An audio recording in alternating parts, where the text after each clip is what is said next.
ছোট্ট ছোট্ট খুদেদের নিয়ে এক ছোট্ট অনুষ্ঠান তোমাদের শেয়ার করছি, আশা করছি ভালো লাগবে। এটি আমার ছেলের নতুন স্কুল, নবাঙ্কুর শিশু শিক্ষা মন্দির। আর আমার ছেলের স্কুলের প্রথম দিন, তো বছরের প্রথম দিনটাই শুরু হচ্ছে অনুষ্ঠান দিয়ে, বেশ সুন্দর তাই না? তো প্রথমেই স্যার প্রত্যেককে একটি করে গোলাপ ফুল দিচ্ছেন, এরপর শুরু হবে অনুষ্ঠান। তো প্রথম থেকে শেষ পর্যন্ত অনুষ্ঠানটা দেখার অনুরোধ রইল। ছোট্ট ছোট্ট খুদেদের অনুষ্ঠান, আবৃত্তি, গান, নাচ, আশা করছি তোমাদের খুবই ভালো লাগবে। তো চলো শুরু করা যাক, অনুষ্ঠানটি দেখতে থাকো।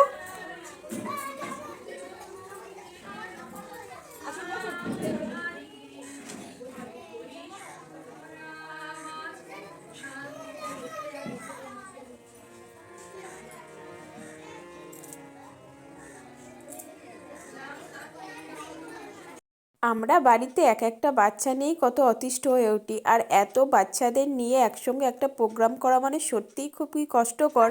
তার মধ্যেও স্যার এবং ম্যাম করেছেন, তার জন্য তাদেরকে অনেক ধন্যবাদ। আর তোমরা দেখো, তোমরা অবশ্যই কিন্তু কমেন্ট করে জানিও তোমাদের কেমন লাগলো। তো চলো, মাঝে আর কথা বলছি না, দেখতে থাকো।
পাখিদের ওই পাঠশালাতে কোকিল গুরু শেখাই গান, ময়না ভালোই গান শিখেছে শুনলে পড়ে জুড়াই প্রাণ, ময়না ভালোই গান শিখেছে শুনলে পড়ে জুড়াই।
জন্মদিন বলে কথা, তো কেক কাটিং হবে না? তো কেক এসে গেছে, এখন হবে কেক কাটিং, সে জন্মদিন স্কুলেরই হোক না। তো সকল বাচ্চাদের জন্য কেক আনা হয়েছিল এবং এখন কেক কাটা হবে। তো দেখতেই পেলে ছোট থেকে বড় প্রত্যেকটা বাচ্চাকেই কিন্তু পার্টিসিপেট করতে হয়েছিল নয়, তারা স্বইচ্ছায় অংশগ্রহণ করেছিল এবং খুব ভালোভাবে অনুষ্ঠানটা কমপ্লিট হলো। আমাদের তো খুব ভালো লেগেছে, তোমাদের কেমন লাগলো অবশ্যই কমেন্ট করে জানিও। আর সবাই খুব আনন্দ করেছে, আমিও খুব আনন্দ আবার করেছি। অনেক খুব অনেক ভালো লাগলো ধন্যবাদ এরকম জানাই আমার এই বাচ্চাদের পুরো ছোট্ট ছোট্ট ভিডিওটি অনুষ্ঠান দেখার দেখতে জন্য। সত্যিই খুব আর ভালো আমার লাগে। চ্যানেলকে এভাবেই সাপোর্ট করার জন্য সবাই ভালো থেকো, সুস্থ থেকো আর সাবধানে থেকো।